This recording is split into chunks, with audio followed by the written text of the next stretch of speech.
Continuamos estudiando la historia de la doctrina del Espíritu Santo, concentrándonos en la neumatología patrística.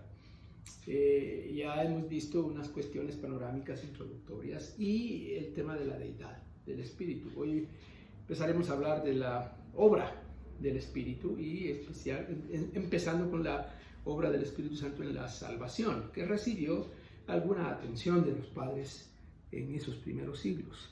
La relación entre el Espíritu Santo y la salvación se ve particularmente en la ceremonia del bautismo, como el acto de iniciación de la vida cristiana.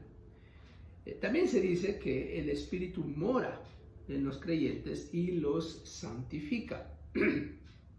Aparentemente, Orígenes, el teólogo alejandrino, decía que el Espíritu mora solamente en los creyentes santos, es decir, los que llevan una vida moral pura, como si los creyentes se ganaran el derecho de poseer al Espíritu a través de su conducta.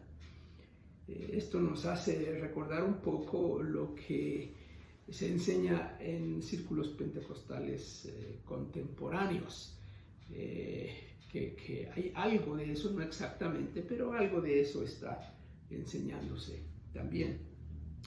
Esta es una idea muy repetida a lo largo de la historia. Ya mencioné que se observa incluso hoy en algunos círculos cristianos. Por otro lado, Ireneo, el famoso padre de la iglesia, Ireneo de León, enseña acerca de la obra transformadora del Espíritu a través de la fe del creyente. Eso lo dice él en ese libro famoso que le escribió contra herejías, lo que indica la otra tradición de la iglesia primitiva, es decir, la que hace énfasis en la fe, no en las obras.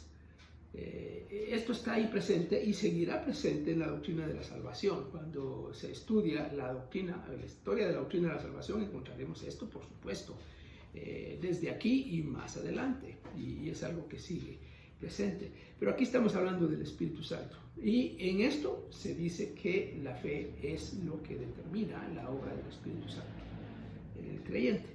La enseñanza más completa de Ireneo sobre el papel del Espíritu Santo en la salvación se puede ver en este autor, un autor que se llama Carmelo Granado, que escribe un libro específico sobre el Espíritu Santo en la teología patrística.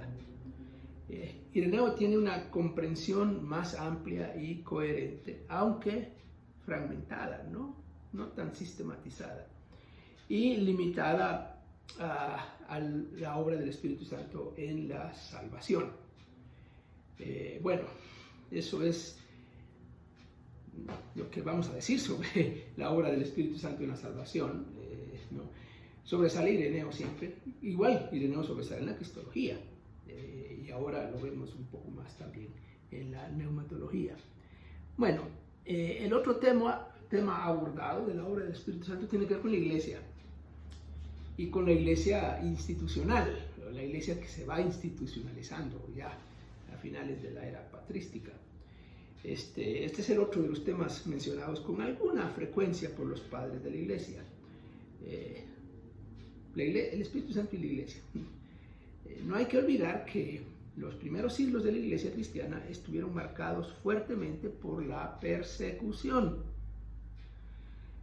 Estuvieron marcados también por las herejías y por los ataques intelectuales de los filósofos paganos. En este contexto, es fácil imaginar por qué la iglesia institucional adquirió tanta prominencia. Se puede decir que una de las mayores preocupaciones de los padres era fortalecer la iglesia institucional y la figura del obispo para contrarrestar todos estos ataques. Una razón por qué la iglesia empezó el proceso de institucionalización es precisamente como un acto de defensa, un acto de estabilidad frente a lo que estaba alrededor que la podía perjudicar. Por ejemplo, el tema de la unidad de la iglesia como producto de la acción del Espíritu Santo es mencionado frecuentemente por los padres. Unos ejemplos de cómo entendían los padres el tema de la unidad en el Espíritu son algunos de los siguientes. En general, el bautismo, del bautismo y de la efusión del Espíritu proviene la unidad que caracteriza a los discípulos de Cristo. Eso enseñaba Ireneo. Los que son hermanos de Cristo Jesús permanecen unidos bajo un mismo espíritu. Eso dice Hilario de Poitiers en su tratado sobre los salmos realmente. El Espíritu Santo conduce hacia la unidad a aquellos en quienes habita, librándolos del individualismo disgregado. Vaya, interesante. Cirilo de Alejandría decía esto. Ya en aquel tiempo se hablaba del elemento individualista de la fe cristiana versus el elemento comunitario. Es un tema de hoy también. Por la acción del Espíritu nos transformamos en pan de Cristo y permanecemos en la unidad de la fe. Esto lo decía Agustín, el famoso Agustín de Hipona. La unidad de la Iglesia y del Espíritu es entendida por los padres como una unidad mística y espiritual, pero sobre todo institucional y jerárquica. Ya sobresale eso.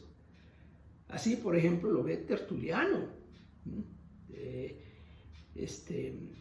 Y los autores interpretan a Tertuliano en ese sentido. Una interesante cita es la de Ignacio de Antioquía, que dice, entre otras cosas, del Espíritu que predico por mis labios, no hagáis nada aparte del Espíritu. Guardad vuestros cuerpos como si fueseis templos de Dios. Valorad la unidad, huid del cisma, imitad a Jesucristo, así como Él imitó a su Padre. Bueno, Ignacio está subrayando que lo que él dice es del Espíritu y que hay que preservar la unidad, y menciona al obispo. No hagáis nada aparte del obispo. El obispo representa la unidad de la Iglesia. Ya antes se mencionó que el contexto y las circunstancias de esta época obligaron a los líderes eclesiásticos a fortalecer la Iglesia institucional, lo cual se hizo mucho más grande después, en el siglo IV, cuando la Iglesia fue primero tolerada y luego hecha oficial por el Imperio Romano.